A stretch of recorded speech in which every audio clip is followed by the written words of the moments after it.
Assalamualaikum warahmatullahi wabarakatuh. Berbicara terkait tentang kondisi Kabupaten Pasuruan yang sebentar lagi mau melaksanakan pemilihan kepala daerah, saya berharap bahwa pelaksanaan dari pemilihan kepala daerah ini berjalan sukses dan menghasilkan pemimpin yang amanah dan juga mampu mengangkat Kabupaten Pasuruan yang lebih baik lagi. Nah, salah satu yang menurut saya mempunyai nilai positif di Kabupaten Pasuruan itu tentang adanya program Madin, Madrasah Diniyah. Ini walaupun itu produk dari legislatif dan eksekutif di tahun yang lalu, tapi alangkah baiknya Madin ini ini perlu dipertahankan terus diperbaiki. Di antaranya sesuai dengan yang regulasi yang ada itu kan Madin ini termasuk masuk di aturan atau peraturan daerah, kalau nggak salah itu nomor 4 tahun 2014, kemudian diperkuat oleh peraturan bupati pada tahun 2016, nomor Perbub nomor 21 kalau nggak salah itu. Ini memang menjadi ikon atau kebanggaan dari Kabupaten Pasuruan tentang program Madin ini, sehingga dulu itu terkenal dengan Wak Mukidin. Nah, memang dalam pelaksanaannya ini perlu diperbaiki atau diperbaiki lagi, sehingga Madin ini kesannya tidak hanya asal-asalan saja. Di antaranya saya melihatnya, saya menganalisis selama ini program Madin ini yaitu kurangnya sosialisasi ke lembaga Madin yang ada di Kabupaten Pasuruan. Kemudian kebijakan ini perlu ada penguatan itunya. Makanya nanti kalau memang bupati terpilih, siapapun nanti yang terpilih, entah itu calon bupati siapa saja ya, ini nanti saya berharap perlu penguatan dalam hal kebijakan untuk memperbaiki atau meneruskan dari program Madin ini.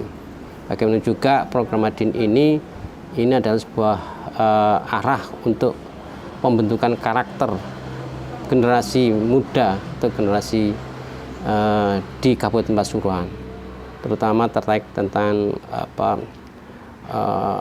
akhlak dari anak-anak atau generasi yang akan datang. Karena apa? Bagi saya selama ini ada semacam antara lembaga formal dan lembaga non formal dalam hal pelaksanaan Madin ini saling tarik ulur. Di sisi lain, lembaga formal itu membuat semacam kebijakan bahwa dia sesuai dengan kurikulum yang dibangun oleh atau yang dilaksanakan sesuai dengan kurikulumnya itu sampai waktunya itu sampai sore gitu. Sedangkan Madin ini itu kan pelaksanaannya ya biasanya setelah habis sholat asar. Nah, itu perlu sinkronisasi antara lembaga formal dan non formal ini. Menurut saya ini perlu ada keterkaitan.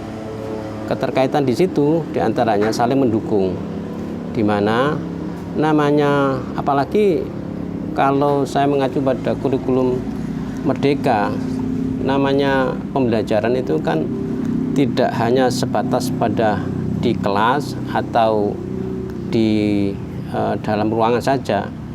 Nah, di luar kelas pembelajaran itu juga perlu. Nah, Madin ini perlu juga nanti bagaimana pembelajaran ini yang di Madin juga diarahkan ke sana.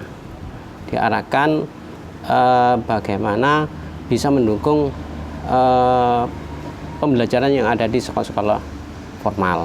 Perlunya antara sinkronisasi antara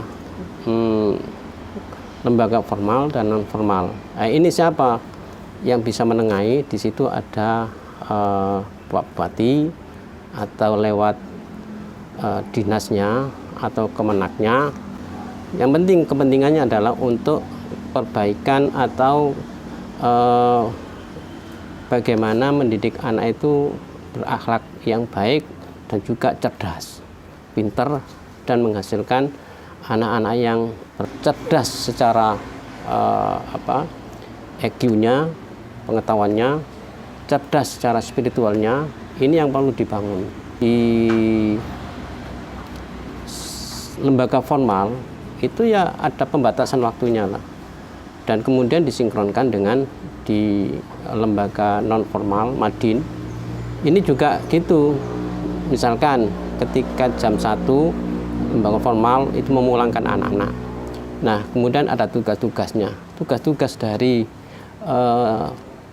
siswa ini itu kemudian dibawa aja, kemudian nanti istirahat, setelah istirahat jam 1 sampai jam 2, kemudian asar itu kan belajar lagi di Madin. Nah, tugas-tugas di sekolah ini dibawa aja di Madin, sehingga